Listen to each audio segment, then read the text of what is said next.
মানববন্ধন। 17টি বছর আওয়ামী লীগ স্বৈরাচার সরকারের আমলে রক্ষী বাহিনী দ্বারা যত নির্যাতিত নিপীড়িত জনগণ, আমাদের দলীয় যত ভাই ব্রাদার যারা গুম হয়েছে, যারা হত্যাকাণ্ডের শিকার হয়েছে, তাদের মুক্তির দাবিতে আজকের এবং তাদের সুবিচারের দাবিতে, যারা হত্যা হয়েছে তাদের বিচারের দাবিতে আজকের আমাদের মানববন্ধন।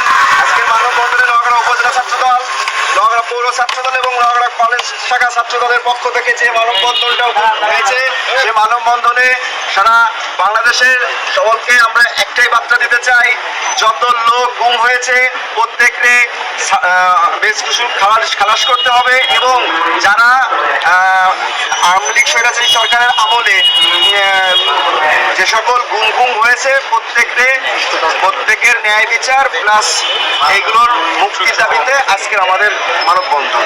সবাই ভালো থাকবেন, ধন্যবাদ।